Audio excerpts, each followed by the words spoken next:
Are you feeling sluggish and unmotivated? Struggling knowing where to get started? Battling menopause, or just tired of your lack of results? Elevate your plate and power up your workouts. Join Amy and Katie from the Clean Strength Co. as they blend nutrition insights with fitness wisdom on all things food and fitness. The podcast fueling your journey to a stronger, healthier you. So is weightlifting or cardio better for you for fat loss and to get that toned look? Let's talk about it. So I get this question a lot. I don't know about you, but I also was one of the gym rats that would go in and just get on a cardio machine. And that's what I did day in and day out. I really never looked at the weights. I was always intimidated with the weights. But in reality, if you're actually looking for a toned look, you and I both know weightlifting is the ticket. That is what you should be really focusing on more than cardio. Absolutely. So people think that weightlifting makes you bulky. Yes. Bulky is not the thing. I mean, if you're using steroids, yeah, you'll get bulky.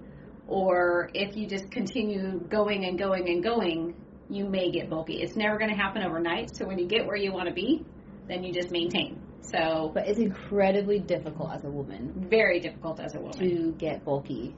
I mean, some try for years and years and years and years and years. I'm still trying to get more bulky because, yeah. Right. We just don't build muscle that easily. But it is what gives you that sleek, toned look. So I get that a lot of people saying, I want to look toned, but I don't want to get bulky. And it's just like, well, do I look bulky? Yeah. And it's like, no, you don't look bulky. It was really interesting. You sent me I worked out with you before we got married. So it's been like 12 or 13 years. And you sent me a picture. And at that point, it was like the best shape I had been in.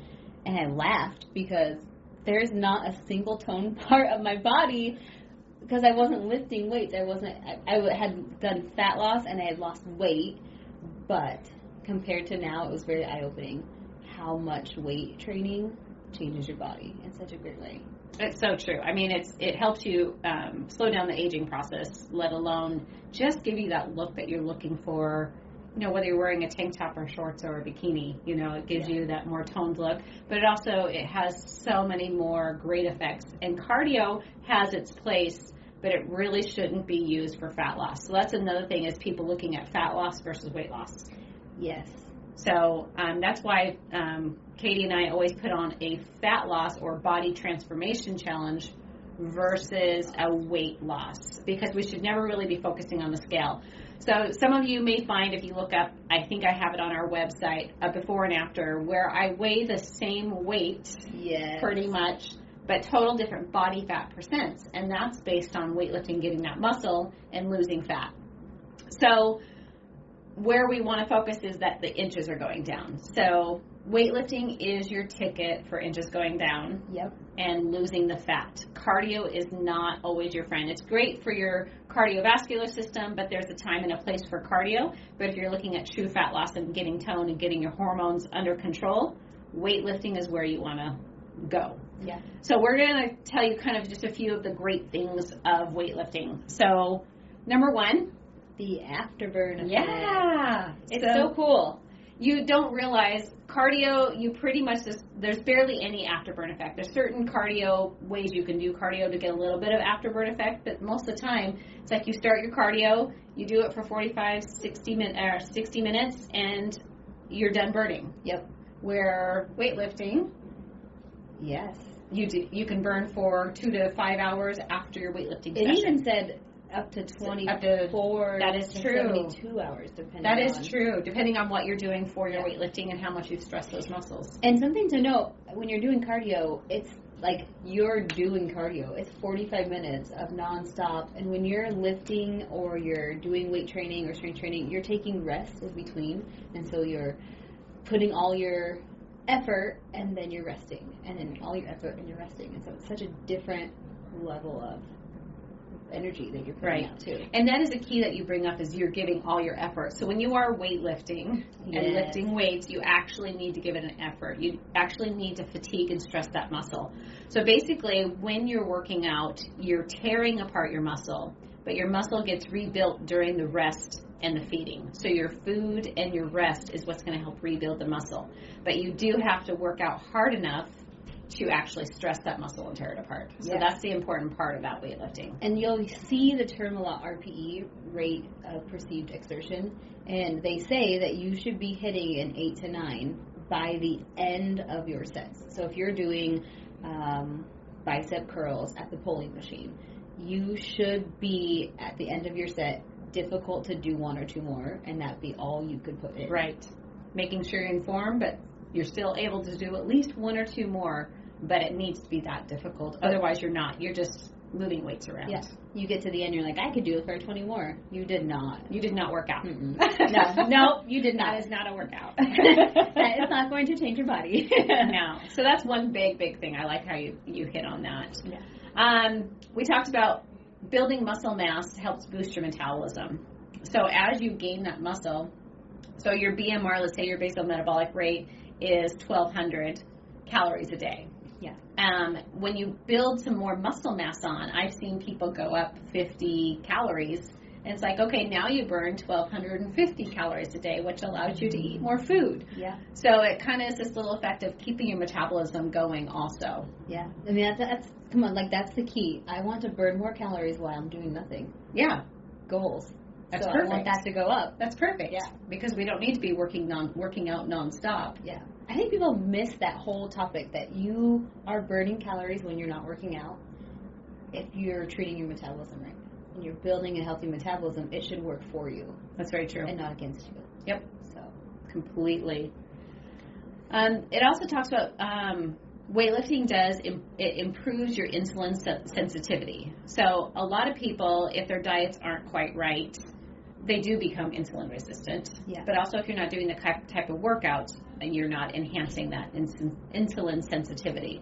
So that's another thing, is that it just helps with better blood sugar control and kind of reducing fat storage. So that's another improved thing that weightlifting does versus what cardio does. yes. And remember the effects of having those be out of whack.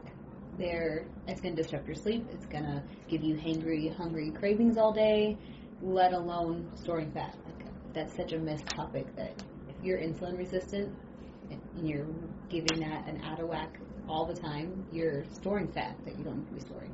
Yeah, exactly. So basically weightlifting, you need to look at it as a lasting fat loss tool that you can use versus a quick fix. I'm just going to focus on weight loss. So it's a long-term effect that can stay with you forever. Yeah. If you keep doing it. Many people refer to it, it's like the secret to anti-aging. Yes. The actual true secret to anti-aging is weight training. It is very true. I think it's the one thing that helps in more areas than anything else. You can do X, Y, and Z for, you can take supplements, you can treat your body with different nutrition, but weight training hits so many different levels. And that is true. So they say weight training, so a lot of people blame things on being old age, yes. But in reality, you start losing muscle mass. So women start losing muscle mass at age 30, and it goes down by a certain percentage. And then men start losing muscle mass typically around age 40. So nice. Exactly. Lucky they're men. always better than us. But as we lose that muscle mass, that's when our metabolism starts to slow. Like I said, it improves your metabolism the more muscle mass you have. But it also creates more aches and pains.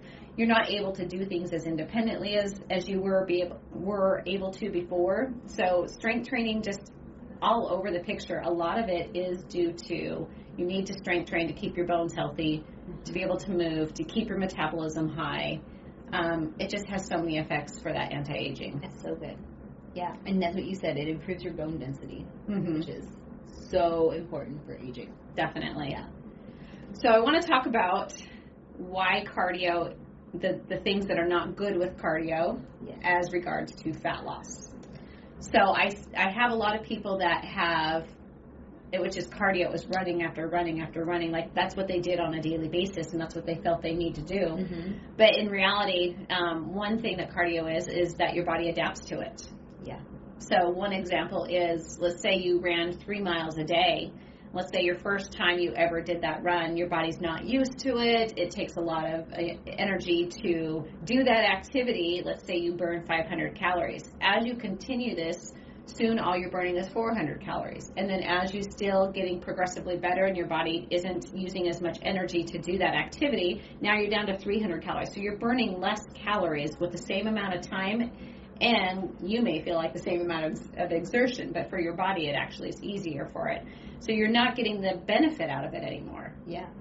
The other thing too, mentally, the benefit of weight training over cardio is it's more motivating to see a goal hit and a new goal. And it's so much harder in cardio to get that same effect. So, last week your number on the pulling machine even said 70, and this week you got to bump it up to 80. You see little wins more often that keep the those non-scale victories, yes, right? Are so much bigger and more often. That's so true. One other bad thing that I know with cardio is when you're doing that intense cardio, which I see a lot of people do, is that you create those stress hormones. And so you're creating things like cortisol, and you're preventing muscle from growing. You're actually breaking down your muscle when you're doing this intense cardio session. And so really, when you're exercising the body but stressing the muscle, you're doing it in a more programmed fashion versus really making your body work harder than it really should be. Yeah. And so the stress hormones don't happen like they do with cardio. And so you're not trying to have to combat those stress hormones after a weightlifting session. And what are the negative effects of somebody elevating their stress hormones? Well, that's the cortisol. Yes. And then you're going to see that belly fat. Yes. You're going to see the hunger. It's going to affect your ghrelin and leptin levels. So you're hungry more. Just kind of, and your sleep is affected. And then, honestly, you're going to feel like your joints and your tendons and different things are going to hurt on your body. Yeah. So the stress hormones are not. And you think about cardio really hits the same, I feel like the same joints. It's really hard to disperse the, what's the word? Effect or on your knees, on your joints. You're not able to really fully disperse it through your body. You're using your legs and you're running, or you're on it's you're the jumping. repetitiveness of the knee joints and the hip joints. Yeah. So with weight training, it's definitely different. You're able to utilize way more areas of your body. Right. And then you're able to strengthen the muscles that actually help move the joints. Yes. And so they're able to work better. So that's just something to think about also. The last thing the appetite was really intriguing. Oh, yeah. Yeah. Because you think, I'm going to do a really large workout. I burned all these calories. How hungry am I? But science shows that the appetite after cardio is far larger of an increase than after weight training. That is very true. I don't want to be hungry. No. I don't want to have the hangry after a workout where I have Which I bet that's part of the stress hormones too, because it also makes you hungry. Yeah. So that's probably part of that for sure. But for my programming, I typically strength train 5 days a week, and I'll walk for my cardio. So walking is one cardio that I love to have. I love to do myself and have my clients do. Even when you're prepping for a show, you're not supposed to do crazy intense cardio. A bodybuilding show, I should explain myself. Yes. Bodybuilding show, because you're breaking down the muscle. And the whole thing is to show as much muscle as you can. And so walking, to me, the stair mill is actually a pretty good one too, but the steady pace cardio that doesn't get your heart rate super high, you pretty much stay in fat burning mode. So you don't get those stress hormones because it's not intense. You actually burn pure fat. You're not burning your muscle because you're not getting that heart rate up too high, and your body doesn't really adapt to it. So, I mean, you're just walking nice and steady, and you're just doing it just for that cardiovascular and to burn a little bit of extra fat. Yeah. And so typically I'll do that 1 day of yoga and 5 to 6 days of strength training. I like that. How about you? So I was just thinking similarly. An example, when a year ago, maybe 2 years ago, I wanted to do a half marathon, and I was like, I want to be a runner. I've not been a runner. And so I kind of started out mostly adding a lot more running than I had been used to, adapting to more strength training. But I compare it to last summer, I did a half marathon that was a mountain climb, and the muscle gain that I had in that year was so noticeable in my run. I didn't overly prepare for that run, so I wasn't running multiple times a week, maybe just one time here and there on my off days. My endurance was like night and day to the year before. And I just was thinking how interesting, because someone might say, like, how can I still incorporate running? Like, I Right. like running, I want to run, but the benefit of strength training to your runs can be so large. Oh, completely. Like, it was just so noticeable how much more endurance I was able to have having had more strength training under my belt. Yeah, strength training is definitely key. I have a lot of people that just absolutely love running, and that's great. Go running just to go run, but you are going to have to fuel yourself a little bit more, you know, to make sure we're not doing that muscle loss, but also try not to do it too often because we don't want that muscle loss. So you don't need to do it 3 times a week on top of strength training. You do not. 1 time a week is fine, even if not always 1 time a week. Right. Currently, I don't. I'm excited for it to get nice out, so I can incorporate those every other week or on a Sunday or a Saturday.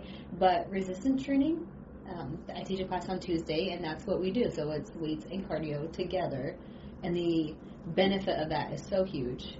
So really, that's my only cardio. That's all I do. We don't do cardio. No, that's perfect. I don't want to. And many people think they have to do that endless cardio. So I've trained several women for bodybuilding competitions.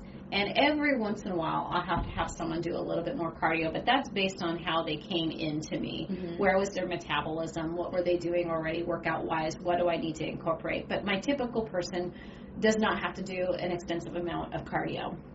So we max do 1 to 2 days of cardio. Walking is their other cardio, and then it's mainly weightlifting, and diet is how we control body composition. So even you see those people doing the bodybuilding shows, you can get to that lower fat without all that excess cardio and that intense cardio. I love that. And sometimes at the end of a program that I've done on a day for somebody, a client, I'll put in there more of a burst.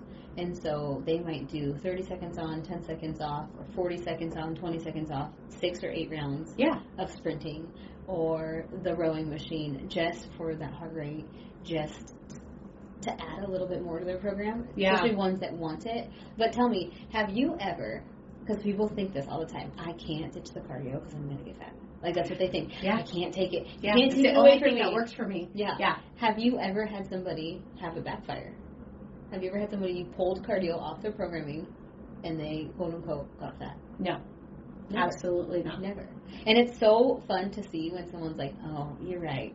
It worked. Like, oh, my body's never looked like this before. I've never felt so great before. I've had no cardio. Yeah, I've had some people say, I've been this weight before, but I never looked this good before. Yes. Well, and that's what I think about that photo from like 12 years ago. Yeah. I'm the same weight. It's so different. Yeah. It's so different when you build your muscle. And that's definitely a thing. So really what we want as a takeaway from this is try not doing that excessive cardio. It's not like you can't do cardio, but max 2 days a week. Yes. Really. And then you really should be focusing on hitting the weights. And if you can look up for programs for free on Google. Yeah. We make customized programs. I mean, there's many things. We're going to have a body transformation competition coming up here that has some pre-made plans in them. So maybe that's a way that you can start also. Yeah. But definitely weightlifting needs to be in your routine no matter what. And if you're intimidated, we're not saying that you're going to go pick up the barbell and start squatting it. No. But that's the dumbbells. Start with the dumbbells. And that's, doing what you're doing with the dumbbells and for real, up your weight. Like, take up the 20s instead of the 15s because the 15s are comfortable. Push yourself. Yeah. And as soon as you start pushing yourself, you'll see such different changes. Oh, that's for sure. And then sometimes you don't know where to start. So let's say the workout calls for 8 to 10 reps, and you're like, you get done with 10 reps, and you're like, oh, I could have done, 5, 6 more reps. We're like, okay, that's not heavy enough. I call that a warm-up. And then your next set, go up in weight, and that's your real set. So be honest with yourself. Yeah, definitely. So it should feel like a workout when you're weightlifting. It shouldn't be easy. Yeah. To me, it's fun. So much not fun. Easy. Yeah. It's never easy when you're lifting. So that's what you have to make sure that you're doing. Ooh, something that we should talk about before you get off is the sweating. Okay, because people think if you don't sweat, you didn't work out hard enough. And it's so different because cardio is going to make you sweat. Right. There's no way around it. Right. If you're running and sprinting, you're sweating. But even my ring and my watch track my calorie burn. I usually burn more calories when I'm not sweating. Yeah.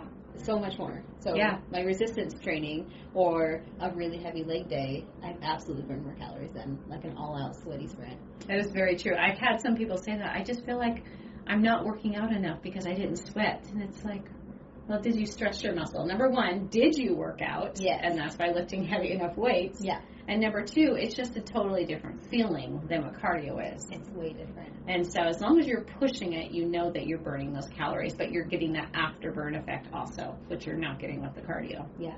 Okay, do you like upper body or lower body more? Like if you had It to pick... depends. like the after feelings, I don't know. Or I like them do you like both. to stress more? I love them both. Yeah. I mean, legs, I whine a little bit more during my leg workouts because they hurt more than the upper body. Yeah. They make me sweat feel like sometimes. cardio. They do. Your face is red and you feel like you're out of breath. The heart rate gets up there. But so I'd say I need more to push myself through leg day than I do upper body day. Yeah. But I love the feeling of both. Yeah. I love the feeling after an upper body day because you feel like you're so swole, like you're walking out with your arms bulky like Arnold Schwarzenegger. Yeah. I love the feeling. And so it's interesting, that feeling is so different because you're not going to get that feeling with cardio, but like you can literally feel your muscles like when you're done with a good lift. But I know that, and I love a good butt burn. I like them both. Yeah, but I'd say I whine more during leg day. Yeah, because it's more muscle, it's more body to move. You're putting more exertion. Yeah, the burning is just different. It's different, but they're all great. Yeah. Yeah. And if you're local, come try a class on Tuesday morning. Yeah. So the gym we work at is APF, and then our online presence, as you guys know us, is Clean Strength Co. Yeah. But yeah, we do have classes. We do have a nice private gym. If you feel uncomfortable at a big gym and you live in Spokane, then come check out APF, and we have a nice little private gym that would make you feel a little more comfortable. Yep, absolutely. And pick up the weights. Don't be scared. That's pick right. up the weights. Okay, have a great day, guys. Thanks. Thanks, guys, for supporting our podcast. All we ask is you like, share, and comment below about what you enjoyed about this podcast. And tell us in the comments topics and ideas you'd like to hear in future podcasts.